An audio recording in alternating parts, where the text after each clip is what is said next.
Oi gente, tudo bem com vocês? Hoje eu voltei com os vídeos da sessão EAD, né? Do curso de Letras EAD que eu estou fazendo pela faculdade em Anhanguera. No último vídeo teve bastante perguntas de vocês e eu acabei não tendo tempo de responder por lá. Então nesse vídeo eu vou fazer uma junção do que eu quero dizer sobre a conclusão do primeiro semestre mais a resposta das perguntas que foram feitas lá então naquele último vídeo, que é o vídeo que está aqui em cima nos cards.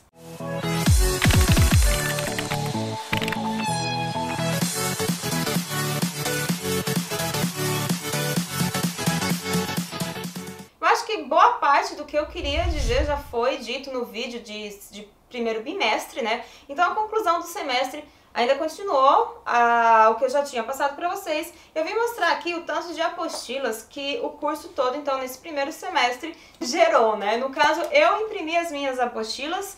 Eu não sei, apesar de já terem me passado essa informação de que é possível pedir os livros em seus formatos físicos, né, impressos, na faculdade, eu não fui até lá para verificar se o mesmo, né, procedia aqui para o meu polo.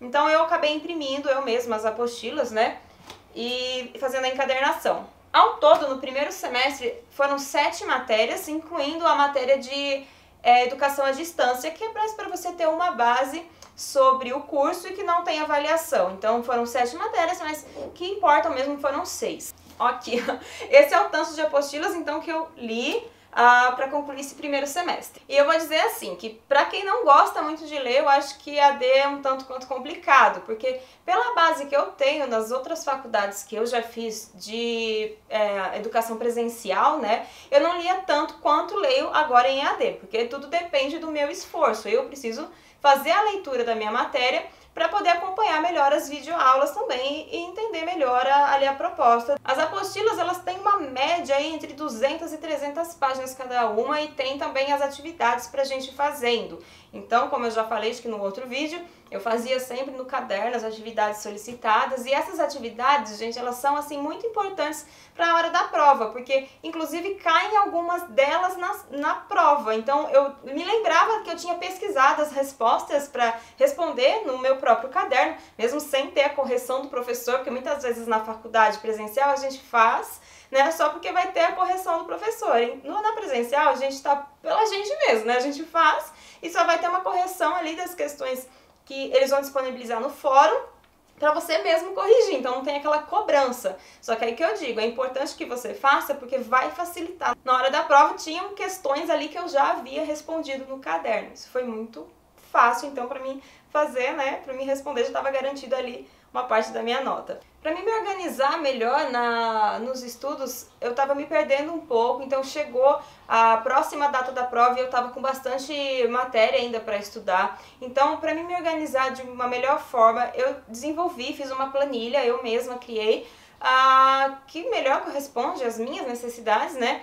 Para mim ir marcando os meus horários de estudo. Assim, com a planilha do meu lado, eu não tenho aquela preguiça e empurrar para depois, para fazer a leitura depois e acabar estudando um período menor de tempo do que o necessário para concluir a matéria, os tópicos e o andamento correto, né?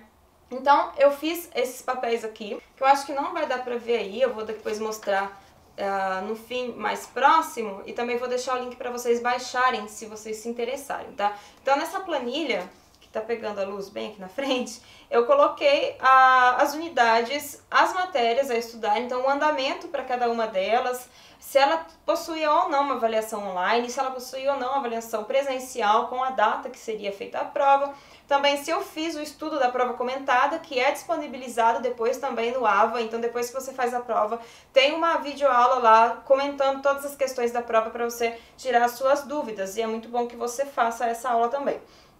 Tem também, coloquei aqui para mim, marcando o andamento do trabalho, que eu já vou falar para vocês também sobre o trabalho, que teve bastante gente que perguntou.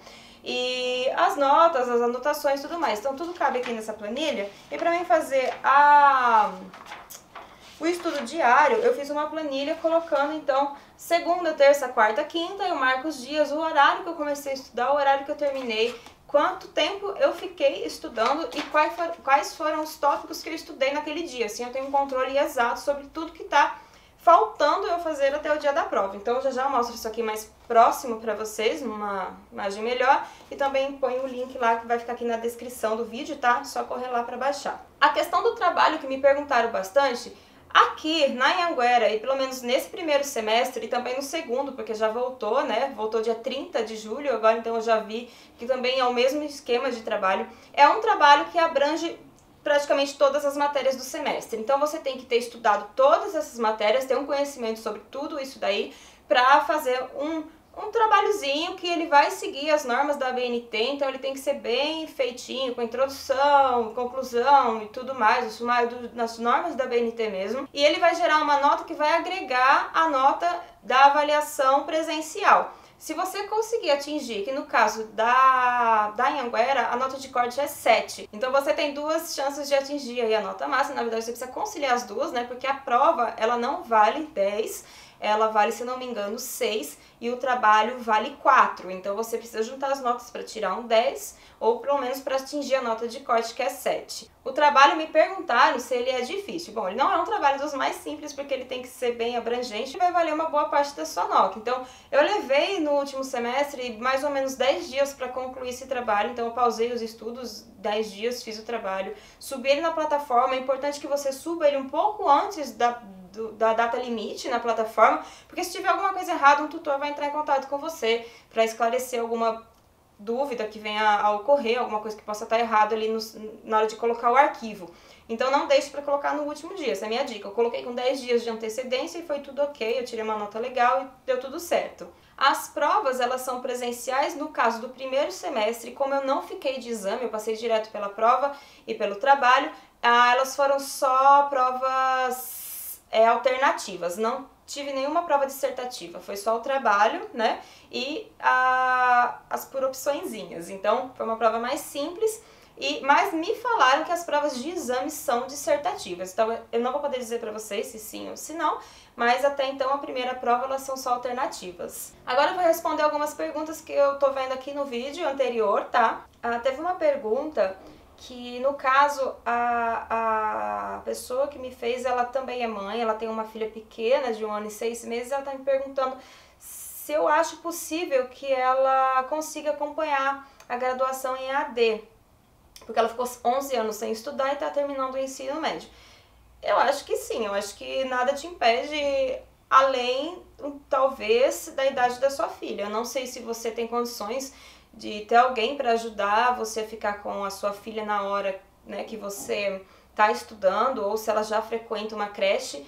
Então, assim, eu acho que é mais por aí. O fato de você ter ficado 11 anos sem estudar, eu acho que não acarreta em nada, porque você vai ter todo um acompanhamento, é só seguir, eu digo assim, é só ter um comprometimento, uma disciplina. Então, se comprometer a estudar e você gostar de ler e desenvolver esse gosto pela leitura, porque eu acho que a AD depende muito da sua leitura e do seu comprometimento, diferente da presencial, como eu já falei.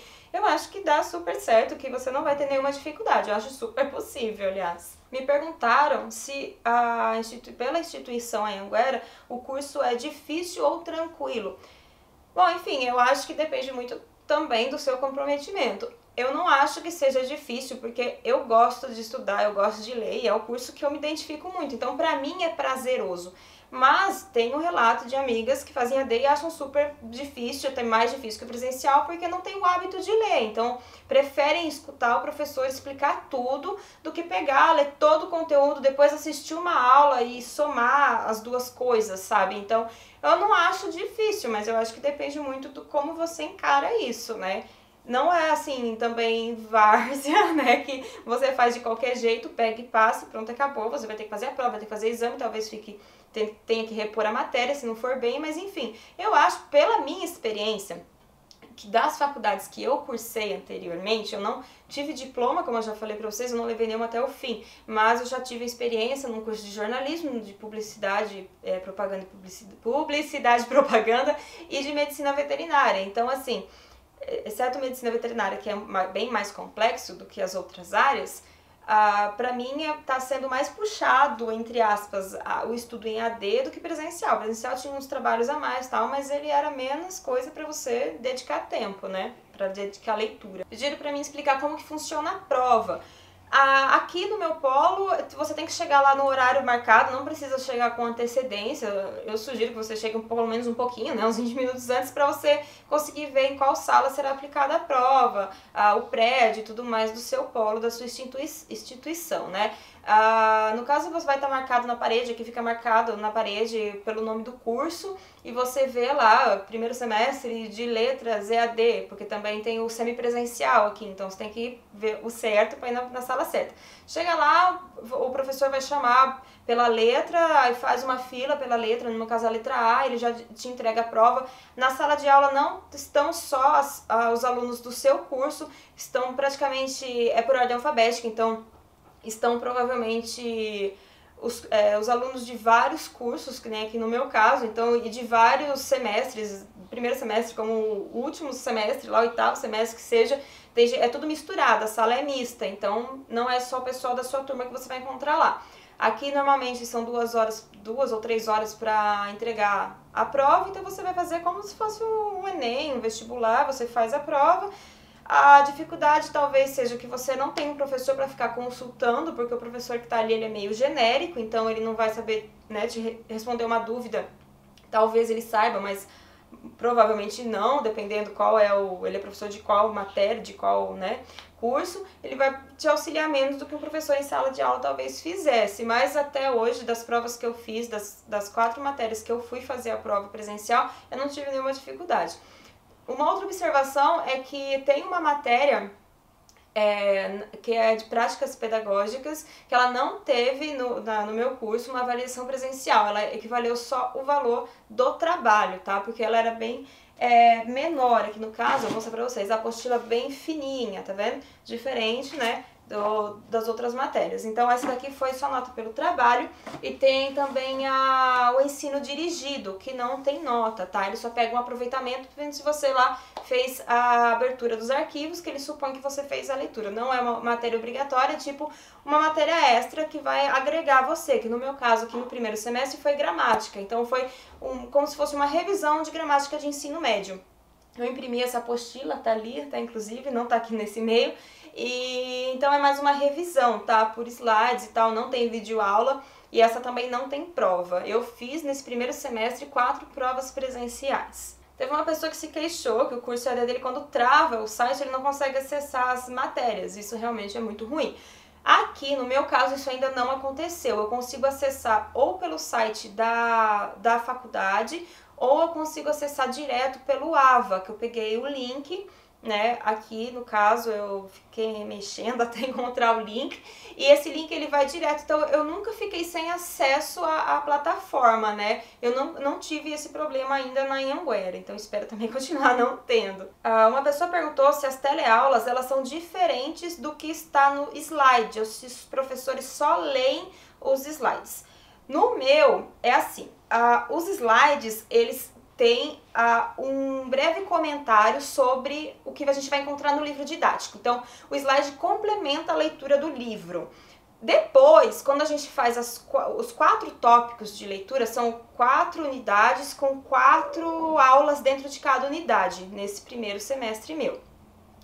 Aí, terminando, tem uma videoaula e tem mais um slide, além daqueles que a gente já viu. Esse slide que tá lá, ele é o slide da teleaula, então a professora vai tá comentando as coisas que estão nesse slide, mas que não é os slides anteriores, deu pra entender? Tipo, ela vai repassar tudo, mas ela vai passar de outra forma, com muitas coisas que às vezes complementam a leitura anterior. Então, pra mim, eu me sinto mais segura fazendo o curso, aproveitando completo, assim, a matéria toda. Então, eu vejo os primeiros slides, estudo o livro didático inteiro e depois assisto a teleaula, porque tudo pra mim se complementa, não é repetitivo, ela não vai ficar repetindo tudo que a gente já viu, ela vai complementar, repetir sim, mas complementar também, e de forma que a gente às vezes não entende uma coisa só lendo e a gente entende melhor quando a professora explica. Lembrando, gente, que eu tô falando pra vocês de acordo com a minha experiência e o que eu vivi nesse primeiro semestre. Talvez em outra instituição seja diferente, talvez em outro polo até mesmo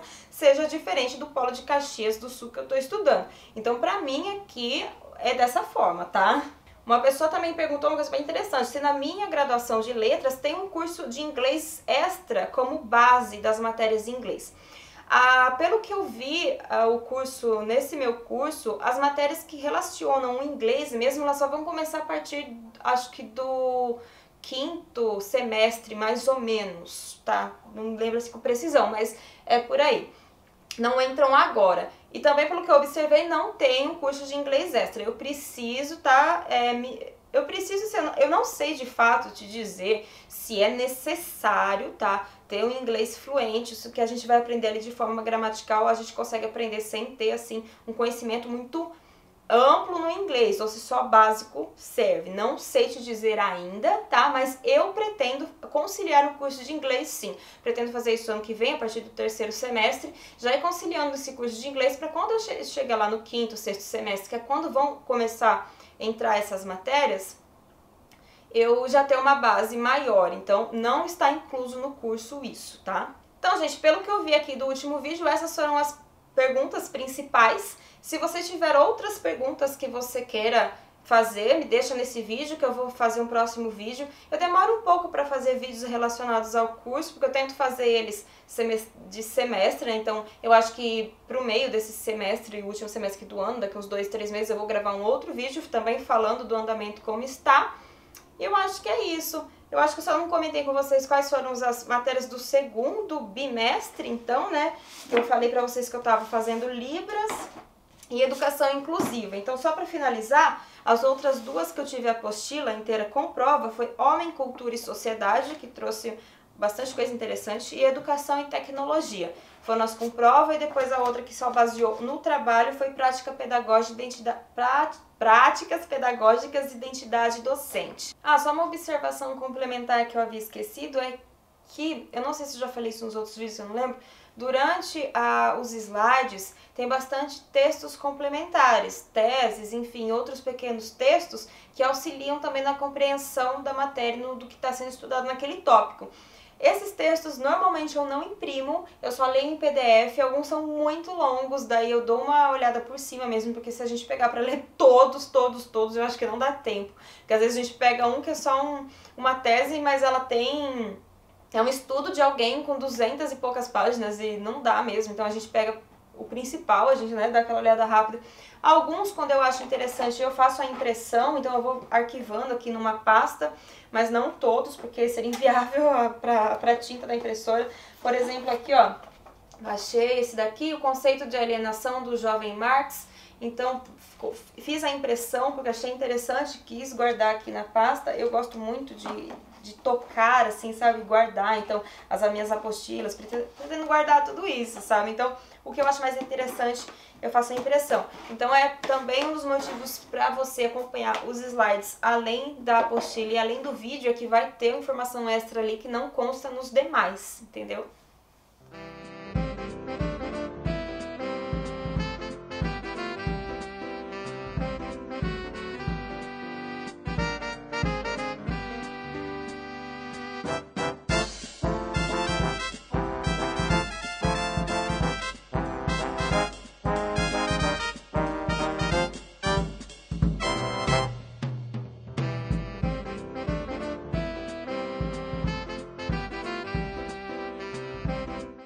Então é isso, gente. Espero que tenham gostado. Continue acompanhando aqui no canal. E se você não se inscreveu ainda, se inscreve, tá? E sempre vem aqui nos vídeos de AD, se você for falar do curso, né? Porque eu falo também de literatura em geral. Vem aqui e faça suas perguntas, observações, que eu sempre vou estar comentando nos próximos vídeos, tá bom? Um beijão, fiquem com Deus e até mais.